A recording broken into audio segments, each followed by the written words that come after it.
नमस्कार। यूट्यूब के विश्व भारती चैनल में क्लास 9th के बच्चों का हार्दिक अभिनंदन है। अभी मैं हिंदी 2 कृति का पाठ 2 पर प्रकाश डाल रहा हूँ। पाठ का शीर्षक है मेरे संग की औरतें। लेखिका मृदुला गर्ग इस शीर्षक के माध्यम से कहना चाहती है कि उसके ज़माने में उसके साथ में जो औरतें थीं वे सुसंस्कारित थीं।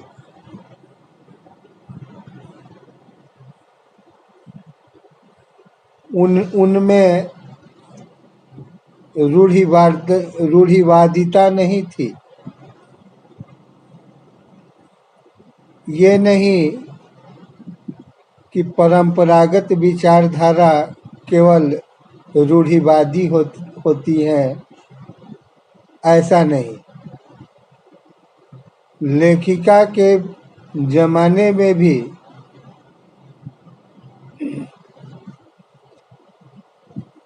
खास करके औरतें सुसंस्कारित हैं। कहने का मतलब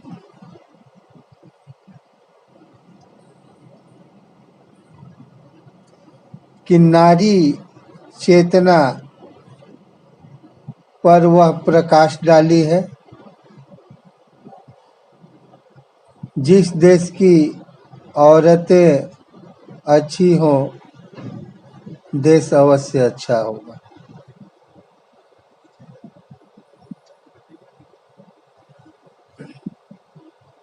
लेखिका कहती है कि मेरे संग की औरतें एक आत्मकथात्मक निबंध है।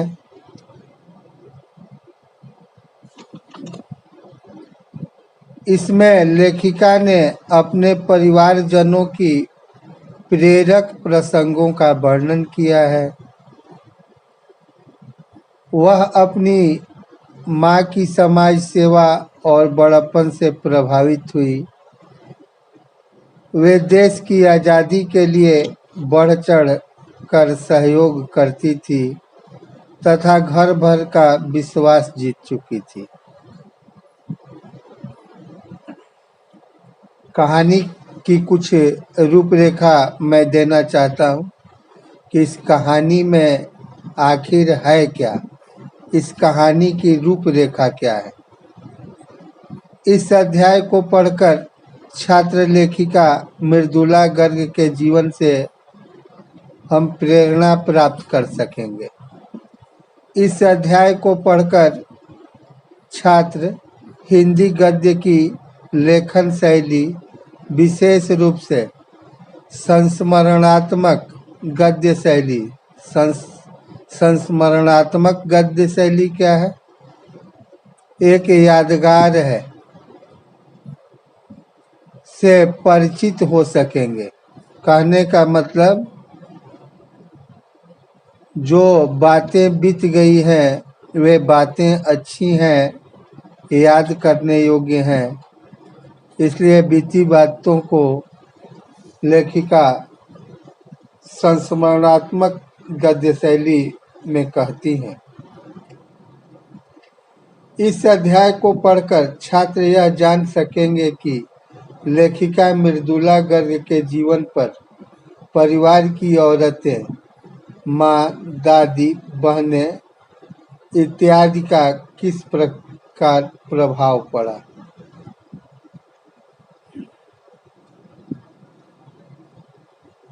लेखिका अपनी माँ की समाज सेवा और बड़प्पन से प्रभावित हुई। वे देश की आज़ादी के लिए बढ़ चढ़कर सहयोग करती थी तथा घर भर का विश्वास जीत चुकी थी। लेखिका की नानी ने अपनी बेटी के लिए सरकार भक्त वर चुनने की बजाय देशभक्त वर को चुना। इस तरह उन्होंने देश हित में अपना योगदान दिया। लेखिका की परदादी ने भी अपने समय में लड़की के साथ होने वाले अपमान और तिरस्कार को जाना समझा होगा। उसे मन ही मन लगता होगा कि देवी का रूप होने पर भी लड़की का इतना तिरस्कार क्यों होता है, कब उसका सम्मान शुरू होगा। शायद इसलिए उसने अपनी इस भावना को घर में ही फलते फूलते देखना चाहा होगा। परदादी ने यह भी सोचा होगा कि अगर लड़कियों का सम्मान होगा तो वे आत्मविश्वास, सम्मान और साहस से भरकर शक्तिशाली बन सकेगी। इसलिए उसने अपनी पतोहू के लिए भगवान से लड़की की मन्नत मांगी। शायद परदादी की मन्नत के कारण लेखिका और उसकी चारों बहनें लड़की होने के नाते किसी हीन भावना की शिकार नहीं हुई। सबसे बड़ी बहन मंजुल भगत प्रसिद्ध लेखिका बनी। दूसरी कन्या मृदुला गर्ग स्वयं लेखिका। लेखिका की तीसरी बहन गौरी उर्फ चित्रा लेखन नहीं करती। चौथी बहन रेणु भी नहीं लिखती। पांचवी बहन अचला अंग्रेजी में लिखती है।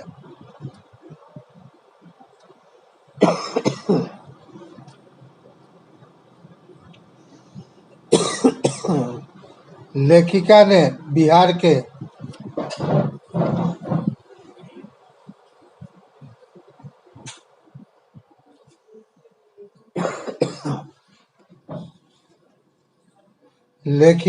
बिहार के डालमिया नगर कस्बे में रहकर महत्वपूर्ण साहसिक कार्य किया। उसने वहां की महिलाओं को हिम्मत दी। जो औरतें फिल्म में भी पुरुषों से अलग बैठा करती थी, उन्हें इस बात के लिए तैयार की वे पराये पुरुषों के साथ नाटकों में रोल करें। एक प्रकार से उन्होंने नारी चेतना जगाने का भरसक प्रयास किया।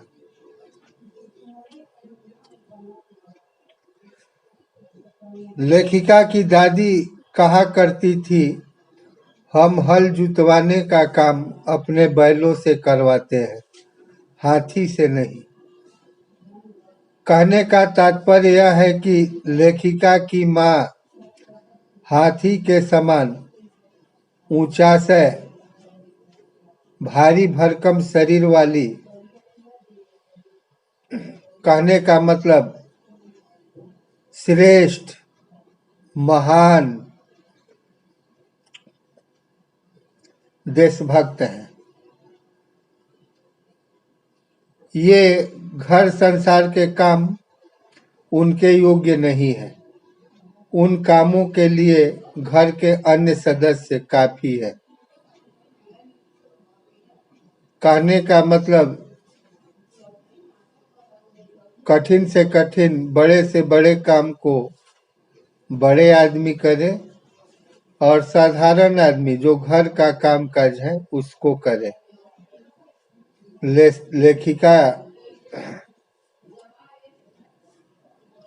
की दादी की जो पतोहू थी,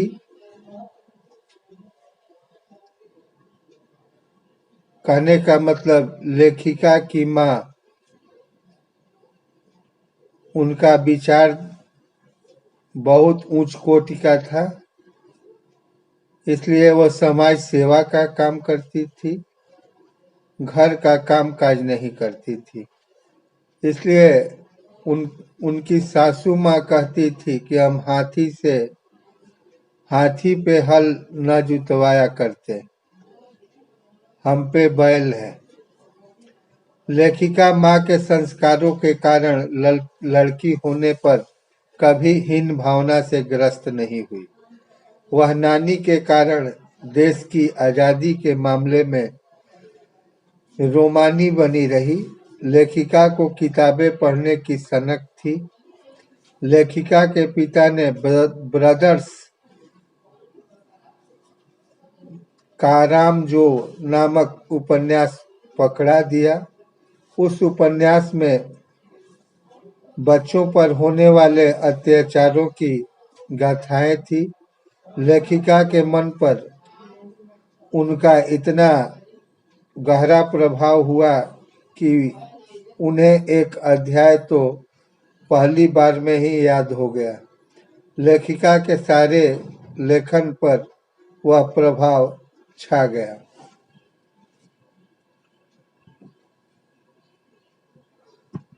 अब इस पाठ के प्रश्नोत्तर को देखेंगे।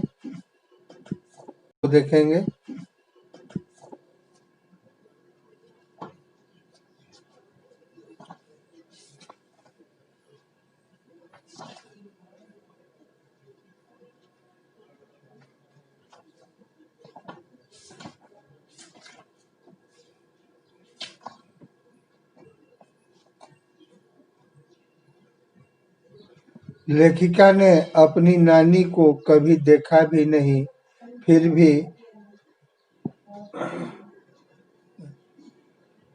भी उनके व्यक्तित्व से वे क्यों प्रभावित थी? पहला प्रश्न है। अथवा लेखिका मृदुला गर्ग की नानी की आजादी के आंदोलन में किस प्रकार की भागीदारी रही?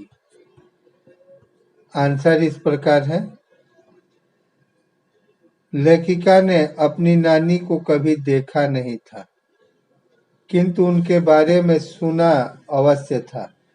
उसने सुना था कि उनकी नानी ने अपने जीवन के अंतिम दिनों में उन्होंने प्रसिद्ध क्रांतिकारी प्यारे लाल शर्मा से भेंट की थी।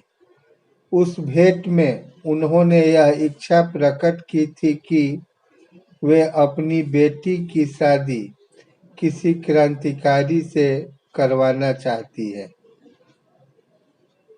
अंग्रेजों के किसी भक्त से नहीं। उनकी इस इच्छा में देश की स्वतंत्रता की पवित्र भावना थी। यह भावना बहुत सच्ची थी, इसमें साहस था। जीवन भर पर्दे में रहकर भी उन्होंने किसी पर पुरुष से मिलने की हिम्मत की।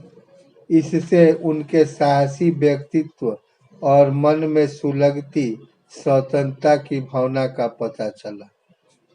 लेखिका इन्हीं गुणों के कारण उनका सम्मान करती है।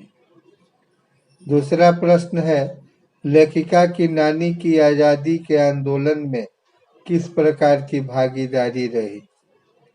लेखिका की नानी आजादी के आंदोलन में खुलकर भाग न ले सकी। उनकी परिस्थितियां ऐसी थी कि वह खुलकर आंदोलनों में भाग ले सके, परंतु उसने स्वतंत्रता की भावना को मन ही मन पनपने दिया। उसने कभी अंग्रेजियत को स्वीकारा नहीं। उसका पति अंग्रेज का भक्त था, फिर भी उसने कभी अंग्रेजों की जीवन शैली में भाग नहीं लिया। उसने सबसे बड़ा योगदान यह किया कि अपनी संतान को अंग्रेज भक्तों के शिकंजे से मुक्त कर लिया। उसने अपनी बेटी की शादी एक क्रांतिकारी से करा दी ताकि उसकी बेटी और उसके बच्चे देश के लिए कुछ कर सके। इस घटना से क्रांतिकारियों को जो उत्साह मिला होगा, उसकी कल्पना ही नहीं की जा सकती है।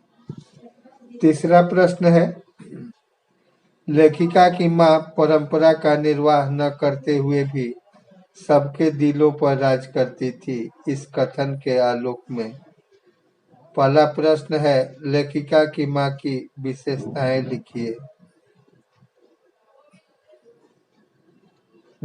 उत्तर इस प्रकार है, लेखिका की माँ की विशेषताएं। लेखिका की माँ की स्थितियां और व्यक्तित्व दोनों असाधारण थे। असाधारण मीन्स एक्स्ट्रा ऑर्डिनरी। उनके व्यक्तित्व की सबसे बड़ी विशेषता यह थी कि स्वतंत्रता आंदोलन के लिए काम करती थी। उनकी सोच मौलिक थी। लेखिका के शब्दों में वह खुद अपने तरीके से आजादी के जुनून को निभाती थी। इस विशेषता के कारण घर भर के लोग उसका आदर करते थे। कोई उनसे घर गृहस्थी के काम नहीं करवाता था। उनका व्यक्तित्व ऐसा प्रभावी था कि ठोस कामों के बारे में उनसे केवल राय ली जाती थी और उस राय को पत्थर की लकीर मानकर निभाया जाता था। ख है, लेखिका की दादी के घर के माहौल का शब्द चित्र अंकित कीजिए। लेखिका की दादी के घर में विचित्र विरोधों का संगम था। परदादी लीक से परे हटकर थी। वे चाहती थी कि उनकी पतोहू को होने वाली पहली संतान कन्या हो। उसने यह मन्नत मानकर जग जाहिर भी कर दी। इससे घर के अन्य सभी लोग हैरान थे, परंतु लेखिका की दादी ने इस इच्छा को स्वीकार करके होने वाली पोती को खिलाने दुलारने की कल्पनाएं भी कर डाली। लेखिका की माँ तो बिल्कुल ही विचित्र थी। वे घर का कोई काम नहीं करती थी। वे आजादी के आंदोलन में सक्रिय रहती थी। उन्हें पुस्तकें पढ़ने, संगीत सुनने और साहित्य चर्चा करने से ही फुर्सत नहीं थी। उनके पति भी क्रांतिकारी थे। वे आर्थिक दृष्टि से अधिक समृद्ध नहीं थे। विचित्र बात यह थी कि लेखिका के दादा अंग्रेजों के बड़े प्रशंसक थे। घर में चलती उन्हीं की थी, किंतु घर की नारियां अपने अपने तरीके से जीने के लिए स्वतंत्र थी। कोई किसी के विकास में बाधा नहीं बनता था। चौथा प्रश्न, आप अपनी कल्पना से लिखिए कि परदादी ने पतोहू के लिए पहले बच्चे के रूप में लड़की पैदा होने की मन्नत क्यों मांगी।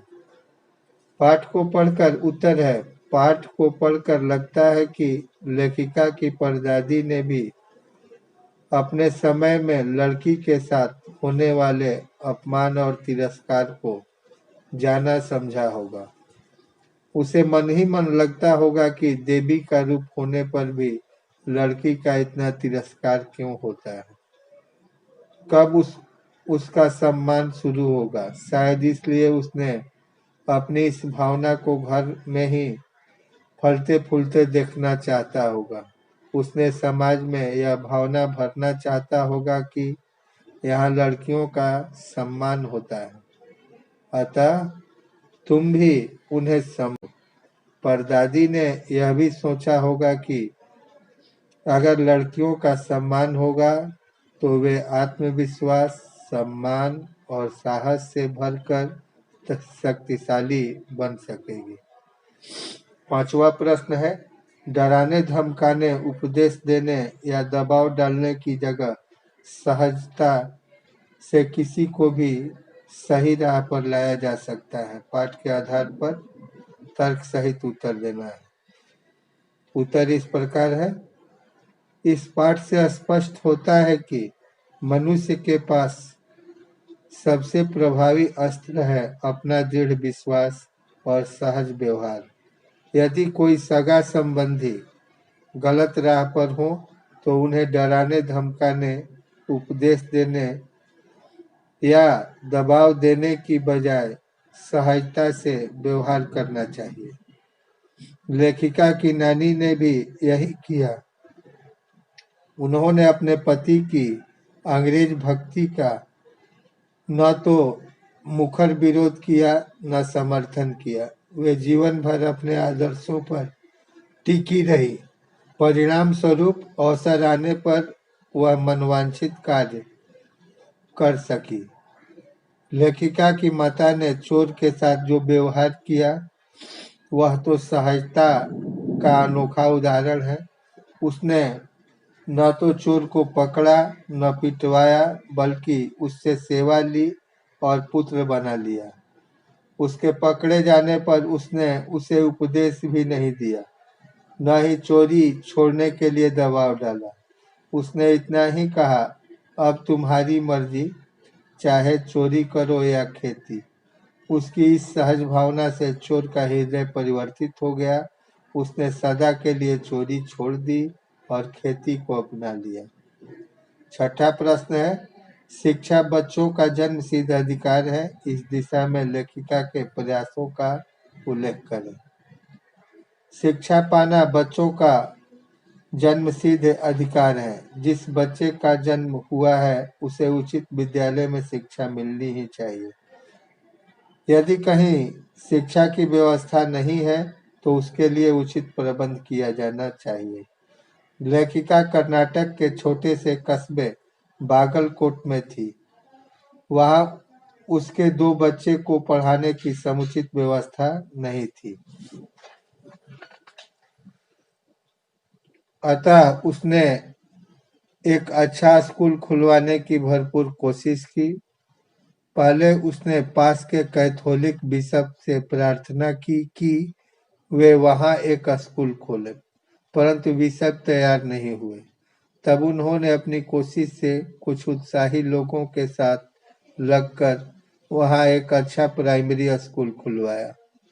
उसमें लेखिका तथा अन्य अफसरों के बच्चे पढ़े तथा बाद में बड़े-बड़े स्कूलों में भर्ती होने योग्य बन गए। 7वां प्रश्न है, पाठ के आधार पर लिखें कि जीवन में कैसे इंसानों की अधिक श्रद्धा भाव से देखा जाता है। इस पाठ के आधार पर यह स्पष्ट होता है कि ऊंची भावना वाले दृढ़ संकल्पी लोगों को श्रद्धा से देखा जाता है। जो लोग सद्भावना से व्यवहार करते हैं तथा आवश्यकता पड़ने पर गलत रूढ़ियों को तोड़ डालने की हिम्मत रखते हैं, समाज में उनका खूब आदर सम्मान होता है। लेखिका की नानी के लिए श्रद्धेया बनी क्योंकि उनके परिवार और समाज से विरोध लेकर भी अपनी पुत्री को किसी क्रांतिकारी से ब्याहने की बात कही। इस कारण वह सबकी पूज्या बन गई। लेखिका की परदादी इसलिए श्रद्धेया बनी क्योंकि उसने 2 धोतियों से अधिक संचय न करने का संकल्प किया था। उसमें परंपरा के विरुद्ध लड़के की बजाय लड़की होने की मन्नत मांगी। लेखिका की माता इसलिए श्रद्धेया बनी क्योंकि उसने देश की आजादी के लिए कार्य किया, कभी किसी से झूठ नहीं बोला, कभी किसी की गोपनीय बात को दूसरे को नहीं बताया। ये सभी व्यक्तित्व सच्चे थे, लीक से परे थे तथा दृढ़ निश्चयी थे। इसी कारण इनका सम्मान हुआ, इन पर श्रद्धा प्रकट की गई। लास्ट प्रश्न 8वां है। लास्ट प्रश्न है 8 नंबर, सच अकेलेपन का मजा ही कुछ और है। इस कथन के आधार पर लेखिका की बहन एवं लेखिका के व्यक्तित्व के बारे में अपने विचार व्यक्त कीजिए। लेखिका और उसकी बहन में अकेले अपने पथ पर चलने का दृढ़ साहस है। लेखिका ने अपने बलबूते पर बिहार के रूढ़िपंथी लोगों के बीच रहकर नारी जागृति का कार्य किया। उन्होंने शादीशुदा औरतों पर पुरुषों के साथ नाटक में अभिनय करने के लिए प्रेरित किया, इसलिए कि उनमें एक धुन सवार थी। इसी भांति उन्होंने कर्नाटक के एक छोटे से कस्बे में बागलकोट में जाकर नया प्राइमरी स्कूल खुलवाया। लेखिका की बहन रेणु अपने मन की मालिक खुद थी। उसे स्कूल से लौटते समय गाड़ी में आना पसंद नहीं था, इसलिए वह पसीने से तरबतर होकर भी पैदल घर आती थी। इसी प्रकार बीए की परीक्षा पास करने में उनकी कोई रुचि नहीं थी। उसने सभी से यह प्रश्न पूछा, आखिर बीए की डिग्री से क्या मिल जाएगा? संतोषजनक उत्तर न मिलने की स्थिति में उसने पेपर देने में खूब आनाकानी की। भीषण बरसात वाले दिन उसका अकेले स्कूल में जाना यह प्रमाणित करता है कि वह अकेले राह पर चलना जानती थी। ये दोनों व्यक्तित्व मौलिक थे, ये स्वतंत्र सोच रखते थे, वे लीक पीटने वाले पोंगापंथी लोग नहीं थे, वे विचारवान थे और अपनी राह पर स्वयं चलने की हिम्मत रखते थे। धन्यवाद। मेरे संग की औरतें मृदुला गर्ग द्वारा रचित आत्मकथात्मक निबंध है। इसमें इस कहानी को मैं अपने अनुसार संक्षिप्त करके आप लोगों के सामने पेश कर रहा हूँ। कहानी इस प्रकार है। लेखिका की नानी लेखिका के जन्म से पहले ही मर गई थी। ये दुख की बात है कि लेखिका अपनी नानी से कहानी नहीं सुन पाई थी। पश्चाताप है कि लेखिका के जन्म लेने से पहले ही वह मर गई थी, इसलिए अफसोस था लेखिका को। इसलिए लेखिका उनसे कहानियां नहीं सुन सकी। शायद इसी कारण लेखिका लोगों के लिए कहानियां लिखती हैं, परंतु उसकी नानी की कहानी भी रहस्यमयी है। वह जीवन भर अनपढ़ और परदानसी रही। परदानसी कहते हैं पर्दा के अंदर रहने वाली। आज तक नानी को किसी ने देखा नहीं। पर्दे में घूंघट में रहने वाली औरत थी और अनपढ़ थी। उनकी शादी विलायती रंग में रंगे व्यक्ति से हुई। जब उनके पति कैम्ब्रिज विश्वविद्यालय से बैरिस्टरी पढ़कर आए और विलायती रहन सहन में रहने लगे, तब भी नानी अपने अनुसार ही जीवन जीती रही। नाना काफी पढ़े लिखे, उस जमाने में बैरिस्टरी पढ़कर कैम्ब्रिज विश्वविद्यालय से आए। विलायती रहन सहन उनकी थी।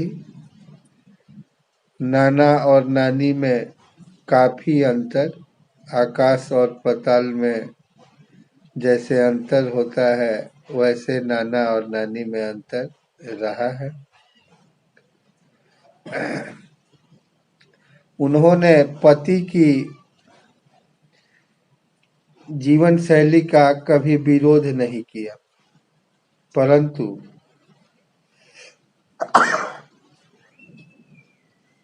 जब उन्हें अपनी मौत नजदीक लगने लगी तो उन्होंने पति से कहकर प्रसिद्ध क्रांतिकारी प्यारेलाल शर्मा को अपने घर बुलवाया। इस इच्छा से घर के सब लोग हक्के बक्के रह गए। नानी ने प्यारेलाल शर्मा को कहा कि उसकी लड़की के लिए होने वाला वर कोई क्रांतिकारी हो, अंग्रेज साहबों का फरमाबरदार न हो। फरमाबरदार कहते हैं भक्त, अनुयायी, आदेश को पालन करने वाला। अंग्रेज साहबों का फरमा बरदार न हो, उसकी इस इच्छा से उसके आजाद ख्यालों का अनुमान सहज रूप में लगाया जा सकता है। लेखिका की माता शादी लेखिका की माता की शादी एक पढ़े लिखे होनहार युवक से हुई। उसे आज़ादी के आंदोलन में भाग लेने के कारण आईसीएस की परीक्षा में बैठने से रोक दिया गया। उसके पास पुश्तैनी धन भी नहीं था। इस प्रकार लेखिका की माता को मजबूर होकर अपनी माँ और गांधी जी के ख्यालों को अपनाना पड़ा।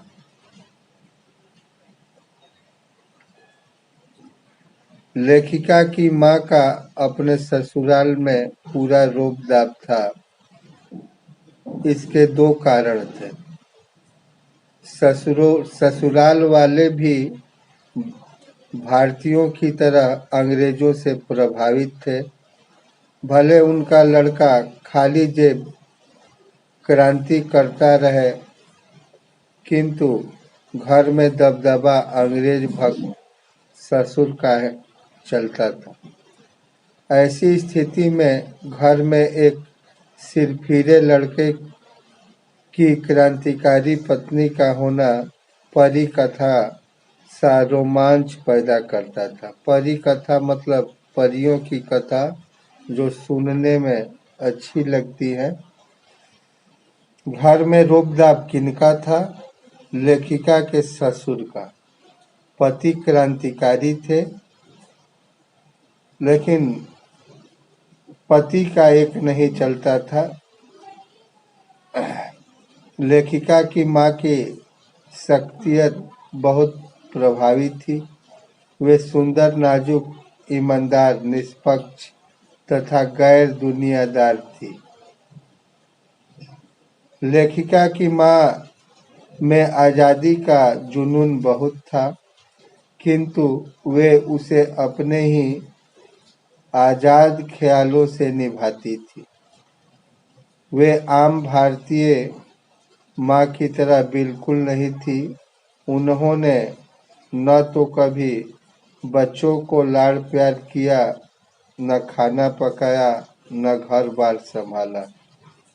इसका प्रमुख कारण था उनकी कामों में अरुचि। दूसरा कारण था बीमार। उनका अधिकांश समय किताबें पढ़ने, संगीत सुनने, साहित्य चर्चा में बीतता था। घर के हिसाब से कुछ भी काम न करने पर भी उनका कोई नाम नहीं रखता था। सब उनके प्रति श्रद्धा रखते थे। इनके 3 कारण थे। साहबी खानदान की होना। लेखिका के पिताजी साहब थे अपने जमाने के। कभी झूठ न बोलना। आज तक वह झूठ नहीं बोली थी। एक की गोपनीय बात को दूसरे पर प्रकट न करना तथा औरतों का ये स्वभाव होता है कि किसी की बात को सुनेगी तो उनको वह बात पचती नहीं। लाख मना करने पर भी वह किसी से कह देती है, लेकिन ऐसी भावना लेखिका की माँ में नहीं थी। लेखिका के घर में सभी को निजत्व की पूरी छूट थी। निजत्व कहते हैं जो अपने आप में सभी लोग स्वतंत्र थे। कहने का मतलब किसी काम को करने के लिए सभी व्यक्ति स्वतंत्र थे, किसी के काम में कोई बाधा नहीं पहुंचाता था। किसी की एक की चिट्ठी आती थी तो दूसरा उसमें यह नहीं पूछता था कि उसमें क्या लिखा है। इसी छूट के कारण लेखिका और उनके 3 भाई बहन लेखन के क्षेत्र में आ गए। लेखिका की परदादी भी लिख से परे चलने वाली औरत थी। उसने मंदिर में जाकर मन्नत मानी कि उनकी पतोहू को पहला बच्चा लड़का न होकर लड़की हो। ध्यान देंगे, लेखिका की जो परदादी थी उस जमाने में भी लड़का न मांगकर ईश्वर से लड़की के लिए विनती करती है, याचना करती है कि मेरे बहू को लड़का न हो, लड़की हो। इसके पीछे उनकी सोच कैसी है, इसको थोड़ा ध्यान देंगे। उन्होंने अपनी इस मन्नत को भरे समाज में घोषणा भी कर दी और हर मंदिर में जाकर यह मन्नत दोहराया करती थी। इसका कोई कारण किसी को समझ नहीं आया और उन्होंने भी अपने मुंह से कभी कुछ नहीं कहा। इसलिए आज तक उनकी यह मन्नत रहस्यमय बनी हुई है। परदादी के बारे में प्रसिद्ध था कि भगवान उनको जरूर सुनते हैं। सो यही हुआ। घर में पहला शिशु लड़की हुआ। भगवान इस अद्भुत इच्छा से शायद इतने घबरा गए कि एक नहीं, एक के बाद 5 कन्याएं जन्मी। बहू ये तो एक कन्या की मन्नत मांगी थी ईश्वर से, लेकिन ये इतने उदार हृदय की थी। सच्चे आदमी का लोग कहते हैं कि भगवान सुनते हैं। ऐसी सुने कि एक कौन कहे 5 कन्याएं दे दी। यानी इनकी 5 पोतियां हुई। किनकी? परदादी की। लेखिका की मां का प्रभाव इतना था कि एक चोर भी उनके सामने पढ़कर भला इंसान बन गया। हुआ यह कि एक रात घर के सारे मर्द बारात में चले गए। सारी औरतें सज धज कर रत जागा मनाने इकट्ठी हुई। नाच गाने और ढोलक के शोर में एक चोर घर में घुस गया। संजोग से वह कमरे में जा घुसा जहां शोर से बचने के लिए लेखिका की मां सोई हुई थी।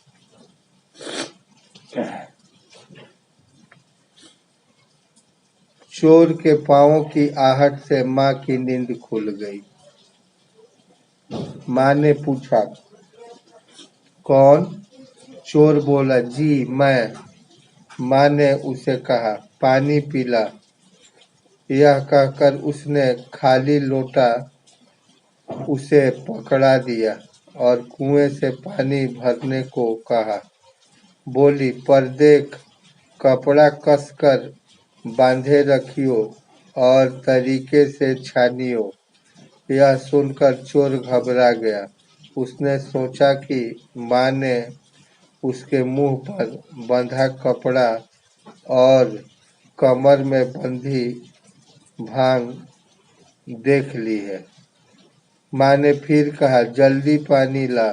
चोर बोल पड़ा, पर मैं तो चोर हूँ, क्या आप चोर के हाथ का पानी पी लेगी? मां ने कहा, तेरे और भगवान के सिवा कौन धरा है जो पिलाएगा? चोर ऐसा अकबकाया कि पानी भरने चल दिया। वह पकड़ा गया तब से उसने चोरी छोड़कर खेती का धंधा अपना लिया। लेखिका पर अपने पूर्वजों का प्रभाव काफी था। लेखिका माँ के संस्कारों के कारण लड़की होने पर भी कभी हीन भावना से ग्रस्त नहीं हुई। शायद परदादी की मन्नत के कारण लेखिका और उसकी चारों बहनें लड़की होने के नाते किसी हीन भावना की शिकार नहीं हुई। लेखिका की दो बहनें जो लेखिका नहीं बनी, उनमें भी अधिक स्वायत्त और दबंग थी। वे अपने अनुसार जीना चाहती थी। कौन? रेणु। एक का नाम रेणु था। हाँ। गर्मियों में स्कूल से वापसी के समय उनके पिता उन्हें लिवाने के लिए गाड़ी भेज दिया करते थे। अचला तो उसमें बैठ जाती थी, किंतु रेणु पैदल आती थी। अचला और रेणु ये दोनों बहनें लेखिका नहीं बनी। हाँ। वह कहती थी थोड़ा सा रास्ता गाड़ी में बैठकर तय करना सामंतशाही का प्रतीक है। लेखिका के तीसरे नंबर की बहन चित्रा भी दबंग है। वह मन में आए बात करके ही मानती है। कॉलेज में पढ़ते समय वह खुद पढ़ने से अधिक ध्यान औरों को पढ़ाने में लगाती थी, इसलिए उसके अपने अंक अपने शागिर्दों से कम आते थे। सभी बहनों में लीक से हटने का गुण रहा, परंतु घर गृहस्थी और विवाह के परंपरागत तरीके को किसी ने नहीं छोड़ा। लेखिका कर्नाटक के एक छोटे से कस्बे बागलकोट में पहुंची। वहां कोई ढंग का विद्यालय नहीं था जहां वह अपने दो बच्चों को पढ़ा सके। उसने पास के कैथोलिक बिशप से प्रार्थना की कि वह वहां से सीमेंट कारखाने की मदद से एक प्राइमरी स्कूल खोल दे। लेखिका ने संकल्प किया कि वह अंग्रेजी, हिंदी, कन्नड़ 3 भाषाएं सिखाने वाला स्कूल खोलकर रहेगी और कर्नाटक सरकार से मान्यता भी दिलाएगी।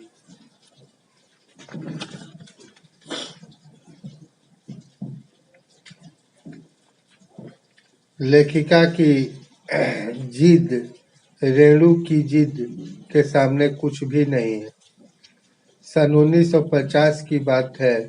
एक दिन दिल्ली में एक साथ 9 इंच बारिश हुई।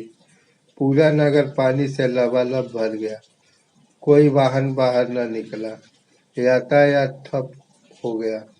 स्वाभाविक था कि स्कूल भी बंद हो गए होंगे, किंतु रेणु ने स्कूल जाने की जिद ठान ली। उसे समझाया गया कि स्कूल बंद होगा,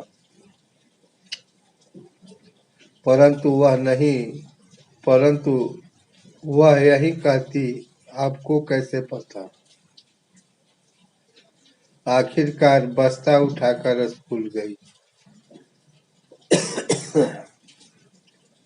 स्कूल का चौकीदार उसे देखकर दंग रह गया। घर आने पर सबने कहा, हमने पहले ही कहा था। इस पर रेणु बोली, स्कूल बंद था तो मैं वापस आ गई, इसमें आपका कहना कहाँ से आ गया। लेखिका को लगता है कि उस रेणु के अकेले स्कूल जाने में कितना रोमांच हुआ होगा। सचमुच अकेलेपन का मजा ही कुछ और है। धन्यवाद।